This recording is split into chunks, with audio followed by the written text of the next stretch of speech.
नमस्कार दोस्तों, आप सभी का स्वागत है आपके अपने चैनल सामदर्दी में। आजकल के ज़माने में हर एक दूसरा व्यक्ति परेशान है किसी न किसी चीज़ से। उसको अपने दुखों का कारण नहीं समझ में आता, उसको लगता है कि साले ये दुख ख़त्म कब होंगे। तो इन दुखों को दूर करने का एक सबसे बढ़िया उपाय है कि आप जो भी जीव जंतु पशु पक्षी किसी असहाय स्थिति में देखें, उनकी यथासंभव सहायता करें। जैसे कुत्ते भूखे हैं, उनको खाना खिलाएं, पक्षियों को दाना डालें। ये गर्मियों का समय चल रहा है, अपनी छत पे पानी रख दें, दाने रख दें। इससे ये होता है कि ईश्वर आपको देख रहा होता है और ईश्वर ये देख रहा होता है कि आप हर एक जीव जंतु में आप ईश्वर की छवि देख रहे हैं।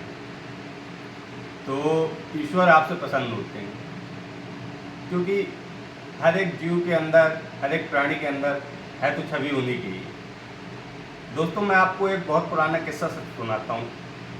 महाराष्ट्र के एक बहुत ही प्रसिद्ध संत हुए संत नामदेव। उस समय क्या होता था कि एक संतों में एक कथा चलती थी कि गंगोत्री से जल ले जाकर रामेश्वरम में चढ़ाने की। तो संत नामदेव भी गंगोत्री से जल ले जाकर रामेश्वरम में चढ़ाया करते थे। संत नामदेव जब गंगोत्री से जल लेकर रामेश्वरम की तरफ चले तो ऑलमोस्ट उन्होंने पूरा रास्ता पार ही कर लिया था। फिर उन्होंने देखा सड़क के किनारे एक गधा जो कि बहुत ज़्यादा प्यासा है, प्यास के कारण मर रहा है। तो संत नामदेव ने क्या किया कि गधे का सर अपनी गोद पे रखा और गंगोत्री से लाया हुआ सारा जल उनको पिला दिया। यह देख के साथ में जो साधु संत थे उन्होंने उनका उपहास किया।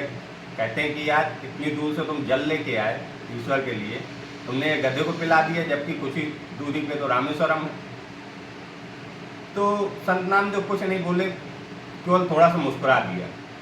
इसके बाद सब लोगों को बात जाने के बाद उस गधे में से ही भगवान शिव प्रकट हुए। भगवान शिव ने कहा कि तुम ही मेरे असली सेवक हो, क्योंकि तुम केवल मुझे उस मूर्ति में नहीं, शिवलिंग में नहीं, तुम मुझे हर एक जीव में देख रहे थे और मैं तुम्हारी परीक्षा ले रहा था।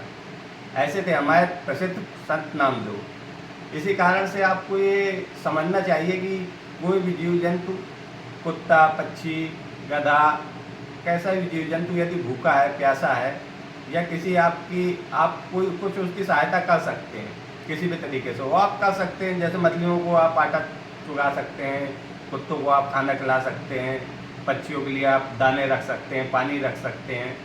कितनी बड़ी ईश्वर सेवा होगी। और ये ईश्वर सेवा बिल्कुल छुप के करनी चाहिए, कभी भी इसका बखान नहीं करना चाहिए, क्योंकि बखान करने से अहम भाव आता है जिससे उसका पुण्य पूरा नष्ट हो जाता है। आप जो भी गलतियां करें उनको हृदय से स्वीकार कर लें सर्व समाज में, मगर आपके द्वारा की हुई अच्छाइयाँ केवल आप तक ही रहें। इससे आपके दुखों का 100% निवारण होगा।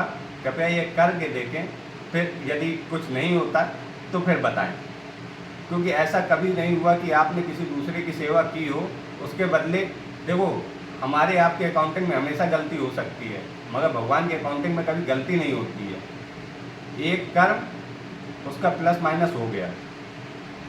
तो ये जो दुख है, इनको भी आप अपना दुख मत समझिए। पुराने कर्म कट रहे हैं, आपने कभी कुछ किया होगा, पुराने कर्म कट रहे हैं, इसलिए इसको भी, इस समय को भी भगवान का आशीर्वाद समझकर झेलते चलिए और इन कष्टों में भी मौत मनाइए, ईश्वर का ध्यान करिए, क्योंकि कष्ट का ही एक समय होता है जिसमें ईश्वर बहुत ज़्यादा ध्यान आते हैं, जिससे आपके सत्कर्म बढ़ते हैं। निराश मत होइए, हताशा में कोई गलत कदम मत उठाइए। इसी के साथ नमस्कार।